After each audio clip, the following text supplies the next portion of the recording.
Avec ses briques rouges, il ne passe pas inaperçu. Situé à une trentaine de kilomètres au nord de Pontoise, le château de la Bûcherie propose un panorama exceptionnel en plein cœur du Vexin. Son parc s'étend sur 60 hectares. On y trouve une forêt, des arbres centenaires, des lacs et des cascades. Un cadre unique qui a séduit le nouveau propriétaire des lieux, Benoît d'Hôtel. C'est viscéral, j'adore les plantes, je suis un peu botaniste et c'est vrai que quand je suis arrivé ici en 2009, j'imaginais pas un seul instant d'abord acquérir. Il m'a fallu près de 15 mois pour négocier avec les banques, pour créer un véritable projet de vie et puis vraiment un projet d'entreprise pour faire vivre ce parc, pour avoir les moyens de refaire vivre ce parc.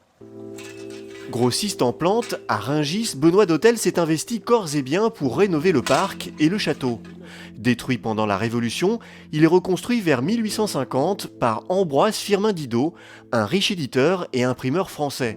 Pour remodeler le parc, il fait appel au plus célèbre paysagiste de l'époque, Jean-Pierre Barriet-Deschamps, le créateur entre autres du Bois de Boulogne et des Buttes de Chaumont. Bordant les cascades créées par le paysagiste, se cache un autre monument historique. C'est notre fameux Platanus chinensis, c'est un platane de Chine.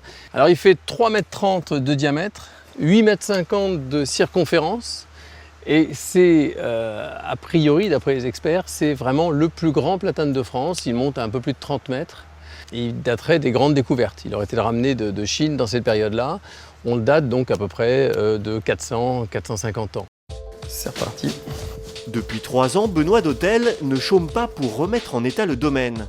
Son ambition, faire du château un hôtel et un restaurant, les revenus générés ayant pour but d'entretenir l'immense parc. Heureusement pour lui, il n'est pas le seul impliqué dans cette entreprise titanesque. Vous avez plus de 40 pièces et donc on a eu des bénévoles, des amis, de la famille, enfin tout le monde. Tout le monde est venu gratter et donc pendant 3 ans, on n'a fait que ça. La peinture, ça a été fait en 3 samedis. C'est-à-dire que pendant presque un an, j'ai une personne qui n'a fait que de protéger tout. Et après ça, avec des pistolets professionnels, on a peint, j'ai mis près de 500 kg de peinture blanche.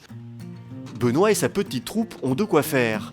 Ambroise Firmin Didot a reconstruit le château, mais il a aussi créé des écuries, une ferme et une bibliothèque. De quoi largement occuper Benoît et ses amis pour de longues années. On a retrouvé plein de choses ici, ouais. Et dans les carrières aussi, on a retrouvé des documents assez sympathiques. Mais bon, il faut les exploiter, il faut trouver le temps, parce que le temps, on ne l'a absolument pas. Voilà, on rêve bûcherie toutes les nuits en disant qu'est-ce qu'on va faire demain, comment ça va être, voilà. Est-ce que sur le plan budget, est-ce que si je dépasse de là, je vais pouvoir reprendre là? C'est un casse-tête et comme je disais tout à l'heure, quand on est au travail, quand on est au bureau, en fait, on est plus serein. Voilà. Alors que pour le commun des mortels, c'est l'inverse. Ce rythme infernal va bientôt prendre fin. L'hôtel doit ouvrir ses portes en septembre prochain. Le nouveau défi à relever pour Benoît d'Hôtel sera désormais de trouver des clients.